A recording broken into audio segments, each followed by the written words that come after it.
I met Ivy totally by accident in Thompson Square Park in 2006. I spotted her, I'd recognized her, and I got her to pose with a copy of my zine for a picture, because I just thought, oh, whoa, Andy Warhol superstar. So it was called Useless, so she posed for this picture, so I have this shot. But that was it. Then I moved. I left New York, and I went to grad school in London. And while I was there, I just went into video and video installation, and I spent a couple years just nicking things off the internet and making kind of cinematic installations out of this stuff. Point is, when I moved back to New York, I just got right in the swim of an idea I'd had for a long time to redo Andy Warhol's screen tests using the same factory stars who had been subjects in the mid-60s for that project of his. And starting in 2009, I just started contacting as many superstars as I could and setting up these shots where they would sit there. I'd set up the frame the same way Andy did, the same lighting direction. And I'm up to 18 out of around 55 to 60 living factory subjects out of around 370. So I've just been doing them over the years. And Ivy was one of the ones I did in 2010. So I called her up, I said, look, I want to do this. She said, great, come over. I went over to Staten Island, did the video of her, did the video of Penelope, 45 years after their initial sitting. And we just hit it off. She liked the attention. I just lavished her with attention and took pictures of her all the time. And it was just, so that's what opened it up for me. So for the next 4 years, I'd just go over and take, sometimes we just hang out, sometimes we specifically do fashion shots that she would usually hate. And then tell me what I did wrong. Are you continuing with the screen test project? Yeah. I mean, it's super slow now, and to be honest, I got very discouraged when Rene Ricard and Lou Reed died, because they'd kind of been on my, oh my god, I would really want to get to them list. And then when they died, it was just like, oh god, it was like a big hit. But yeah, like about 4 months ago, I did Barbara Rose, who is an art writer, among other things. So it's just slow going at this point, and a lot of folks are so old, so they're just Have any refused? Oh, plenty, yeah, for different reasons. Sometimes it's just age, and if you're 85, yeah, maybe you don't want to sit in a chair and spin around for me.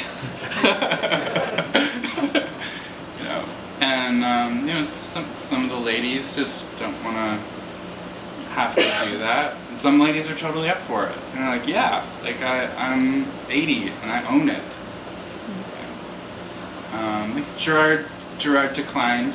Like he was a gentleman about it, but he just said he'd rather not.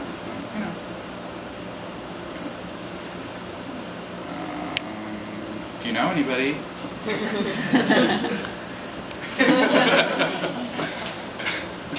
After for years of immersing myself in Ivy's life and her life of her children, I think after I've seen this program again a couple more times through, that's what's relevant to me.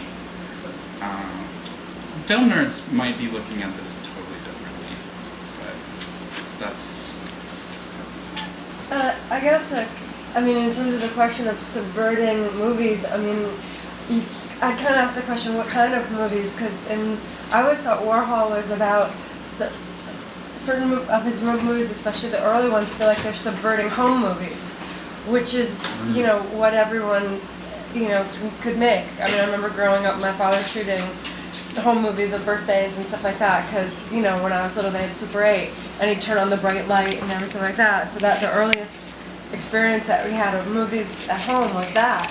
and seeing those Warhol movies, that one that was shown where it's like a family picnic. I mean, that was their family, you know, the people who were hanging out at the factory. And there's children there. And the image that we inherited is such a debauched place and you know, a degenerate place to be, but it seems more of like an actual family with kids and maybe, you know, certainly eccentric relatives, but, you know, they all seem happy together in a certain way. So I guess by, you know, kind of imitating, for me, like it was said, the Warhol film, where I'm watching it on VHS, which is kind of like a new home movie, and wearing a headset, and I'm watching it in real time, and I'm speaking back the lines, because I also like this idea of like how home movies changed to become like weblogs, where people could just blather on the way the Warhol superstars were allowed to talk in those movies. So it was kind of like subverting lots of different types of movies for me. And then putting my own kids in it was like also sort of like a home movie, like using what was at hand. Kind of echoing the way Warhol filmed superstars that were people hanging out. So it's kind of, you know, gentle subversions, more of like a game of, you know, like playing house or something. Okay, thank you. Yeah, and I think to link it in with the exhibition itself, it's less about, I think, subverting cinema than it is about when you turn the camera on someone who's not acting, but they are. That was the whole thing about the superstars, but they weren't acting, but they were. And it's this irony and this double-sided thing that's, you know, also you see in the photographs. It's like, what's real life? So I think that's the program was a lot. That's what I love that. The gestures that you make when the camera's on you. You know, the whole movie, but the home movie where you're much more conscious about you're making a home movie for a sort of public consumption, which is really kind of a fascinating. And for those of you who could hear John and Ivy, what I appreciate about John Palmer in that film is he's trying to talk to Ivy about what the camera is doing. And she's kind of wants to perform herself, you know, rubbing, you know, the snow on her legs, or at one point she just says she doesn't want to. And so he's just kind of pacing around, you know, scratching his head, thinking about what that means, that Warhol is in there for this duration of time with the camera, observing them, just doing their routine, the eggs, the dancing, the music, the radio. The radio is so bizarre. That was great. There were so many details, like the 3 civil rights workers. Constantly the tea kettle on, yeah, it's the news coming in. Was that actual, I mean, were they a couple and is that where they lived? Yeah. Oh, so it was, oh, okay. Yeah. In the 50s, Ivy, her first husband was a count. She lived in a castle. The bigger boy is her first son. The littler one is her second. And within a year, she's had twins by John Palmer, and Penelope is, you know, one of the twins, and her brother is Gunther. So what you're looking at is this like proto-reality time capsule of this budding relationship in this domestic setting. I spent years in that kitchen, you know, observing Penelope and her birthdays and Ivy's birthdays and Gunther, and just going back to that moment, I just thought it was a very fertile film too. This was, you know, the kids, the eggs, the playful passion. The music, the dancing. Yeah, the dance is great. It's wonderful to watch. Yeah, I thought it's a real gem, even though kind of hard to hear what's going on. Do we know for a fact that Warhol filmed it, that John didn't? Because it would be typical of Warhol to actually just lend the equipment to John and have him set it up. Do we know Warhol's in the room? Warhol's there. Yeah. I don't know if Gerard's in there too, but Warhol was definitely there for that one. Is that the only movie there is with John Palmer with Ivy, Well, together like that, yeah. But I think they're in an ensemble in other films. but I can't be sure. I'm not sure about that.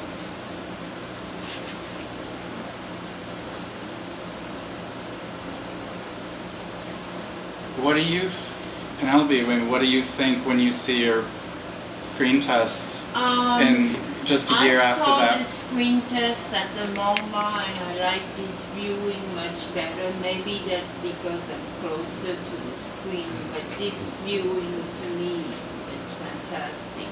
No error about that. I could see myself as a baby, which I grew up in Paris, France, and for 20 years I had never seen how I looked like as a baby.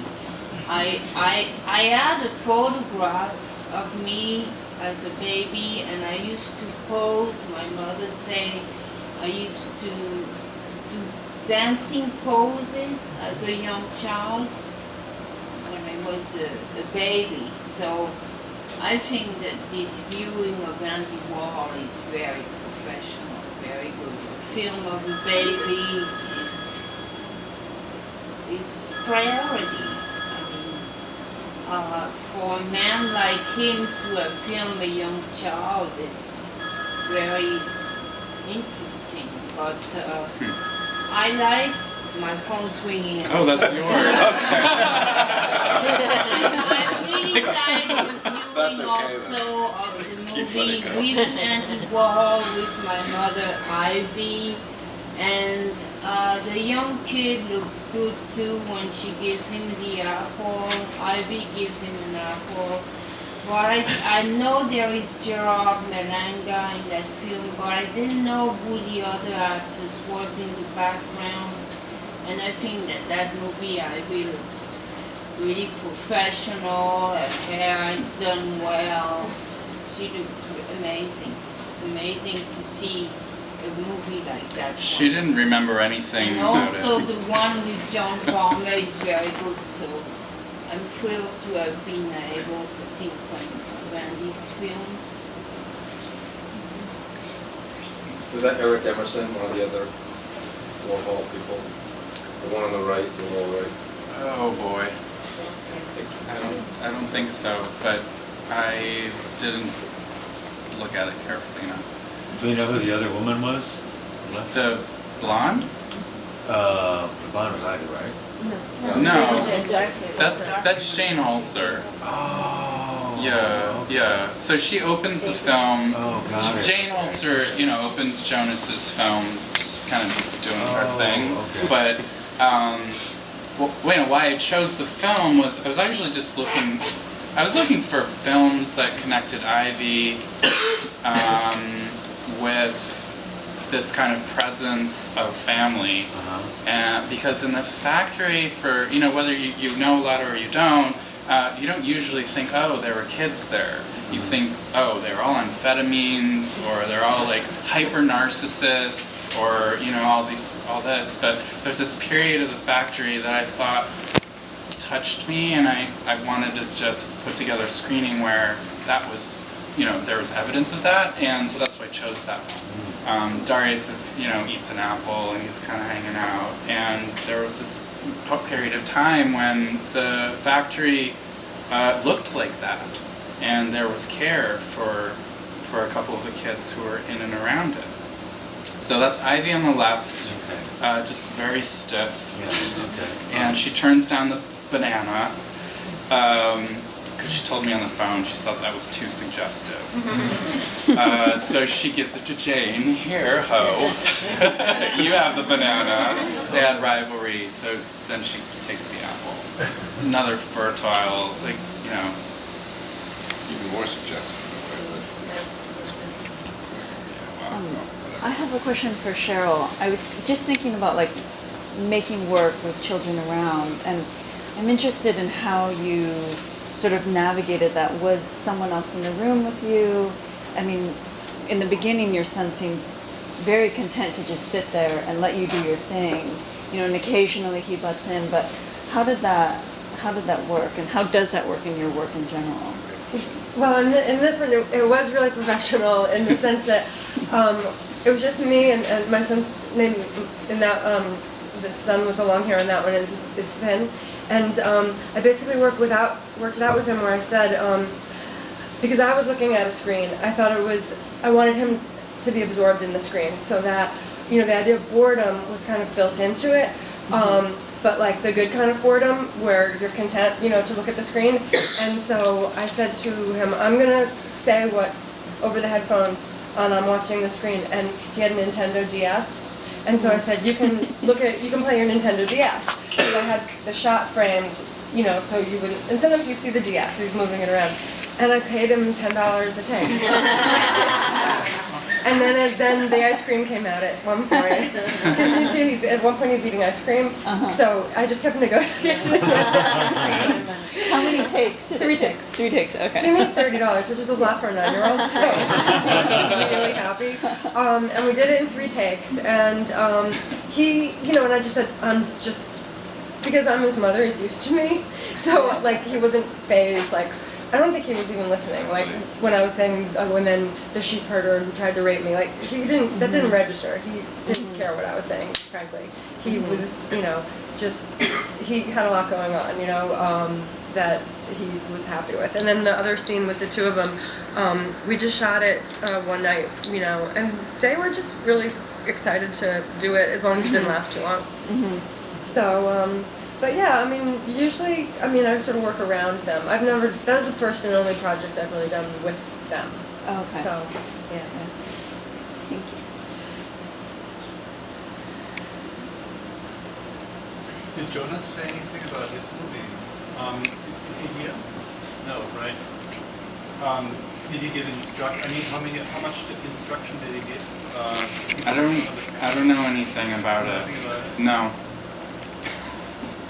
Because that's always that thing with how much is improvised, how much is, you talked about acting and being sort of just real, and I was just curious about that. But, okay. Nope. I got nothing. Oh, I could probably... I was hoping he could bring that in tonight, and that's why we worked it out. So, I don't know. Jonas, where are you? And it's funny that I forgot something about the acting, because if you don't know the Nude Restaurant, which is this film I was watching on the monitor, it's Viva is talking, and she has all this baby's breath in her hair, and then Taylor Mead is sitting behind her, and he's making all these funny faces. So I told Finn, watch what Taylor Mead does and do what he does. So he's Taylor Mead and I'm Viva, so, that's I forgot to say the scenario.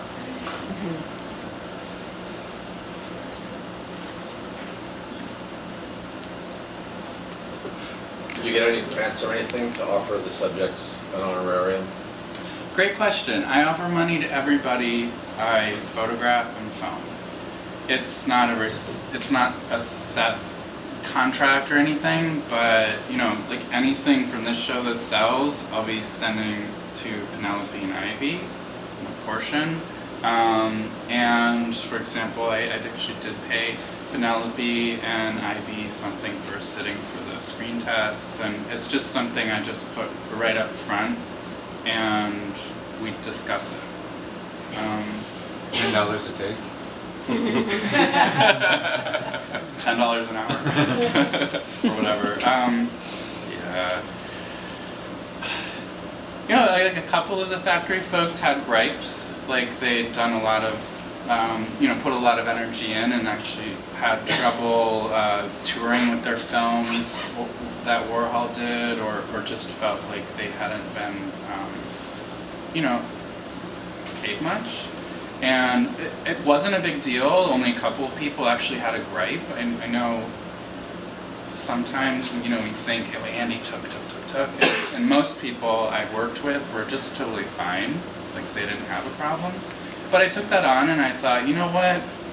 If I'm going to be working with people in their 70s and they made this kind of contribution to our culture, I'm going to do what I can to pay. So there's like this kind of, there's a really strange foundation called the Bambi Foundation. I don't think anybody knows about it, but they gave me $5,000 at one point, and that helped me pay everybody a little bit.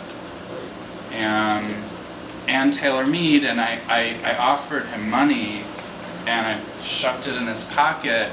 And this had been after years of him telling me that he was super poor, he never got a dime from anybody, his stepmother hates him, all this stuff. And so the day I went to shoot him, I was like, oh my god, I got this grant, I got money, here's cash. And he's like, oh, my stepmother just dropped dead, she gave me $9 million. And I thought, oh god, do I have my money back? Do you know if that's true, or is that just a Taylorism? I did not research that, but it was... I don't think it's true. I think he died poor as a church mouse, as far as I know. You mean he lied to me? Oh, I felt really happy for him. Okay, I didn't... I'm sure, but it's the first I've heard of it, and I've looked into it pretty deeply. Okay. Wow, oops. I mean, well, he kept the money, I didn't get it back. That's Taylor. Okay, yeah. He was always talking about Andy's gray cock. I mean, I heard that one like 100 times, but yeah, I never heard. That was the one and only time he told me he inherited money. But okay, that was a good question. I'm glad you asked that question. Yeah, 'cause not everybody does that. I do.